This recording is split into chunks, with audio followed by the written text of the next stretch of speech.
Hey, everybody, welcome back to the podcast. You're listening to the longest running superhero role playing game on Earth. I'm your host, the Game Master, and today we're talking about Amazo, the Justice League, the X-Men, and all sorts of stuff. But before we get into that, smash like, make sure you're subscribed, and leave us a comment. We've got a great community here, and it's all thanks to you guys. So thank you so much for being here. With all that said, let's dive in. The prologue to this one is a recap of a couple of previous adventures that serve to set up this adventure.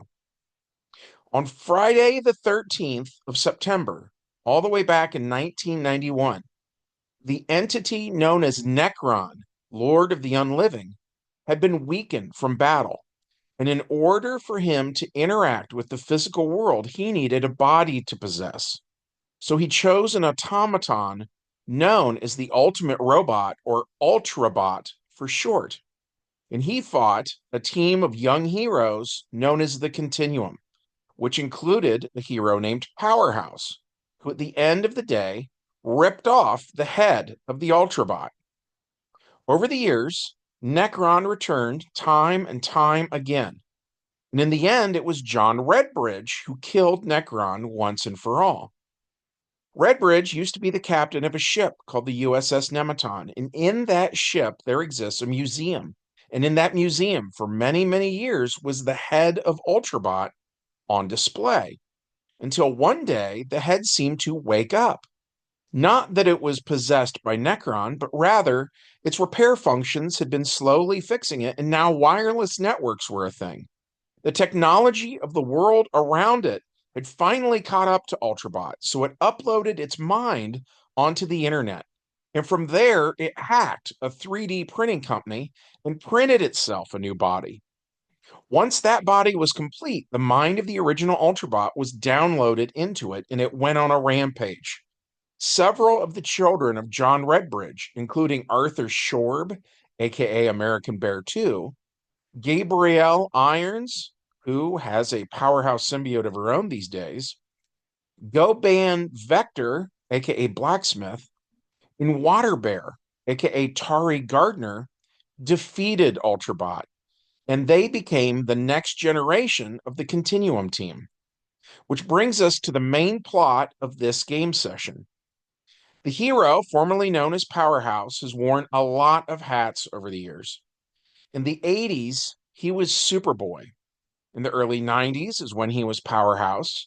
He graduated in 94 and joined Generation X under the supervision of Banshee and Emma Frost. He became squad leader of Gen X for the second half of the 90s, and then around Y2K, he was a Green Lantern, teaching the next generation of Green Lanterns how to use their power rings. And a few years after that, he actually became our world's Superman until he was attacked by an alternate Dr. Manhattan from a different dimension, during which time he was exposed to gold kryptonite, losing his powers forever. The grandson of the Golden Age Superman, Clark Kent III, became our new Superman. And then finally in 2024, he is back at the Xavier School for Gifted Youngsters once again. And once again, he's a teacher, helping young superheroes learn how to do their thing. On this particular day, John Redbridge comes to visit, and he brought a bunch of his kids with him, the new Continuum. And they are playing a friendly game of baseball against the Xavier students.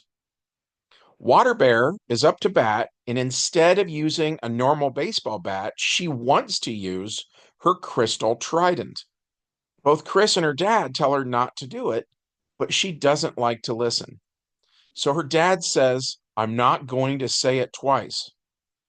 Water Bear is a literal werebear, by the way, and her mother was Aqua, a member of the original Continuum, similar to Namorita, a female Atlantean with long blonde hair and blue eyes.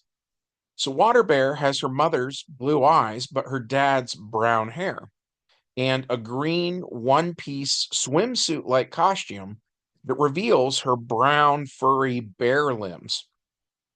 Water Bear growls and puts the trident back, then grabs a normal baseball bat. Chris tells John this is just the latest example of students refusing to listen to him. He says that the kids these days seem reckless and out of control. He says he thinks maybe he shouldn't be a teacher here at the Xavier School. John says he thinks the problem is that Chris has just been alone for too long. He explains it's been a while since Chris was on a team, let alone a teacher, and he just thinks he's rusty. John says he thinks Chris is actually a great hero. Chris is hesitant to accept a compliment but loves to beat himself up. So John reminds him that when Superman died, he asked Chris to take up the mantle. He says that is high praise and urges Chris to stick with this teaching gig a while longer, and maybe Chris just needs to figure out how to relate to a generation other than his own. Nochtkind comes over and sits next to Chris and John. So Chris politely tells her he and John are having a private conversation, and he tells her to go back to playing baseball. And instead of doing as she's told, she opens a warp portal to her dark dimension and enters it. So once again, students are not listening to what Chris tells them to do. Elsewhere, the mind of Ultrabot is searching for a suitable physical body to use, and it finds Amazo laying on the laboratory table of the current Professor Ivo. So Ultrabot downloads its mind into the Amazo body, and it wakes up. Amazo finishes assembling itself, then heads to New York City. Nochtkind steps out of a warp portal into New York City and hears people screaming. She heads towards the screams, and people are running away from Amazo. She opens a portal and tries to escape into the tunnels under the streets of New York, but Amazo has Superman's X-ray vision, so he sees her. Then he uses the dispersal of the Martian Manhunter and phases down through the street to where she is and knocks her out in one punch. More superheroes show up, and one by one, Amazo knocks them all out. Professor Xavier can sense this with his psychic powers, so he alerts the others. And Chris heads to where Amazo is, along with his wife, the Earth-born Angel of Fire, who, for simplicity's sake, these days goes by Earth Angel, just like the name of the old song from the 1950s. Earth Angel and the former Superman both fight Amazo, but Amazo has all the powers of the original Justice League members, so he's too much for them and knocks them out. As he prepares to kill the former Superman on live television, the new Superman, Clark Kent III, arrives on the scene and punches Amazo as hard as he can. As Amazo and the new Superman fight, the students from the Xavier School show up and try to help as Chris is coming to. He yells at them to get out of there and that they aren't ready for this sort of a battle yet. And since he's yelling, etc., they actually listen for once and fall back. Amazo goes to hit Chris again, and this time gets sucker punched by the new Superman Red, who is the son of Power Girl, aka Kara Zor-El. And between all the heroes who are here now, eventually they tear Amazo apart. And as they do, Chris quips that this seems like deja vu. And with that, he removes Ultrabot's head. Which brings us to the epilogue of this game session. Chris and his wife are flying out west one day when they get attacked by the newest version of Terra Man. So they fight him and win.